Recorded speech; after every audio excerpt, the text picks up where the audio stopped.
கொத்தவரங்காய் இந்தியாவில் பயிரிடும் பொருட்களில் ஒன்று. அதுவும் அதிகமாக பயிரிடும் பொருட்களில் கொத்தவரங்காயும் ஒன்று இந்தியாவில்.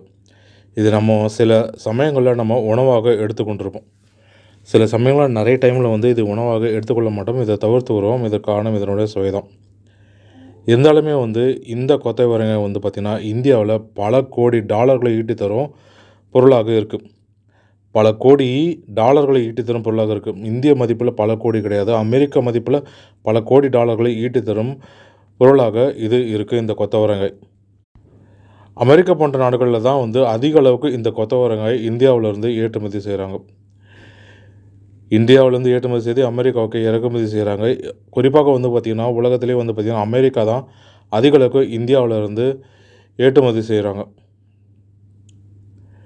இந்த கொத்தவரங்காய் இந்திய காய்கறிகளில் பயன்படுத்தும் பொருளாக இருந்தாலும் இந்த கொத்தவரங்காய் பலவற்றுக்கு இது பயனுள்ளதாக இருக்குது அமெரிக்கர்களுக்கு. இந்த காயில் இருந்து பெறப்படும் விதைகளை கொண்டு கொத்தவரங்காய் பிசின்ற ஒரு பொருளை தயாரிக்கிறாங்க.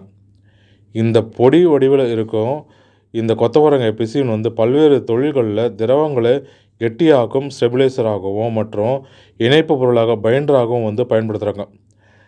இதற்கெல்லாம் பார்த்திங்கன்னா பெரும் தேவையாக இருக்குது இந்த கொத்தவரங்காய் பிசின். புதை வடிவ எரிபொருள் ஃபாசில் ஃபியூல் எடுக்கும் தொழில்களையுமே இந்த கொத்தவரங்காய் பிசினை பொதுவாக பயன்படுத்துகிறாங்க. குறிப்பாக ஷெல் வகை பாறைகளில் ஹைட்ராலிக் ஃப்ராக்ஸ்டிங் என்ற செயல்முறைகளை பயன்படுத்தி பூமியிலிருந்து எரிபொருள் மற்றும் கச்சா எண்ணெய் எடுக்க இது மிகவும் பயன்படுகிறது. இந்த செயல்முறைகளில் கொத்தவரங்காய் பிசினை பாறை போன்ற பொருட்களில் விரிசல்களில் இந்த பிசினை செலுத்தும் பொழுது இதனால் எண்ணெய் மற்றும் எரிவாயு சீராக எடுக்கவும் பயன்படுது. சீராக எடுக்கவும் எளிதாக்குறது. பெட்ரோலிய தொழில்களை தவிர்த்து உணவு, மருந்து, காகிதம், துணி மற்றும் அழகு சாதன பொருட்களையுமே மிகவுமே இந்த கொத்தவரங்காயை பயன்படுத்துகிறாங்க. நாம தான் இதனுடைய மதிப்பு தெரியாமல் இதை ஒதுக்கி வைத்துட்டு வரோம். ஆனால் வெளிநாடுகளில் இதனுடைய மதிப்பை அறிந்து அதிக அளவுக்கு இறக்குமதி செய்துட்டு வராங்க இந்தியாவிலிருந்து. அமெரிக்காவை தவிர்த்து ஆஸ்திரேலியா, சீனா மற்றும் ஆப்பிரிக்காவிலையுமே கொத்தவரங்காய் பயிரிடப்படுது. ஆனால் இந்தியாவில் மட்டும்தான் அதிக அளவுக்கு கொத்தவரங்காயை பிற நாடுகளுக்கு ஏற்றுமதியும் செய்கிறாங்க. குறிப்பாக இந்தியாவில் 72% கொத்தவரங்காய் உற்பத்தி ராஜஸ்தானில் தான் நடைபெறுது. இந்தியாவிலே அதிக அளவுக்கு 72% அளவுக்கு ராஜஸ்தானில் மட்டும்தான் கொத்தவரங்காய் பயிரிடப்படுது.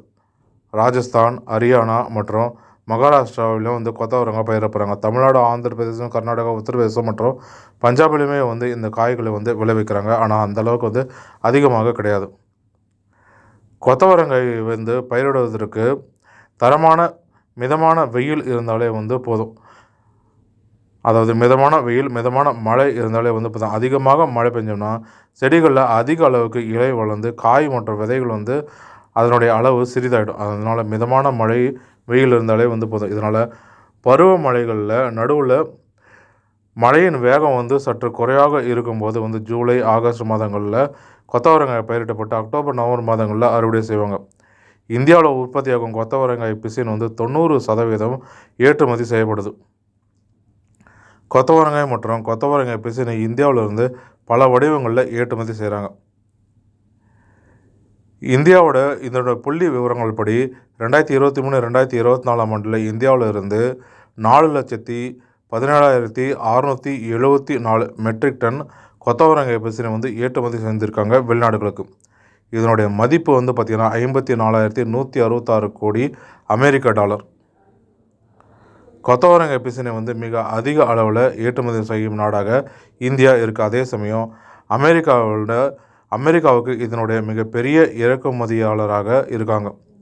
இது தவிர ஜெர்மனி, ரஷ்யா, நார்வே மற்றும் நெதர்லாந்து ஆகிய நாடுகளிலே இந்தியாவிலிருந்து கொத்தவரங்காய் பிசினை ஏற்றுமதியும் செய்கிறாங்க மற்ற நாடுகளுக்குமே. ஆனால் அமெரிக்காவுக்கு அதிகமான தேவை இருக்கிறதுனால அமெரிக்காவுக்கு அதிகமாக இந்தியாவிலேருந்து ஏற்றுமதி செய்கிறாங்க.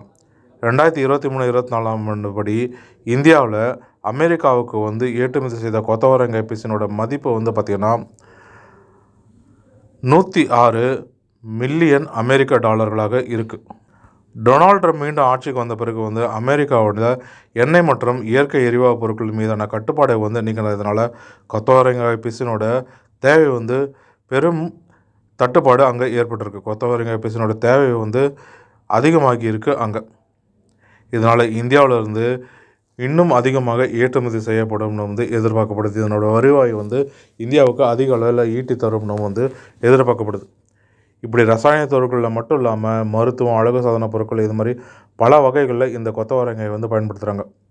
இதனால் இந்த கொத்தவரங்காய் வந்து நாமும் அவ்வப்போது வந்து உணவில் ஏதாவது ஒரு விதத்தில் ஜூஸாகவோ இல்லது பொரியலாகவோ ஏதாவது ஒரு விதத்தில் நாம் எடுத்துக்கலாம். கொத்தவரங்காய் வந்து பொரியல் செய்து சாப்பிட்டோம்னா அதுக்கு வாயு வந்து அதிகமாக்கும். ஆனால் அந்த கொத்தவரங்காய் ஒரு 4 கொத்தவரங்காய் இருந்தால் போதும், அந்த கொத்தவரங்காயை அரைத்து ஜூஸாக எடுத்து நம்ம சாப்பிட்டுடலாம். இதனால் நரம்பு மண்டலங்களுக்கு, நம்ம உடலில் இருக்கிற நரம்பு மண்டலங்களுக்கு அனைத்துக்குமே வந்து பயனுள்ளதாக இருக்கும்.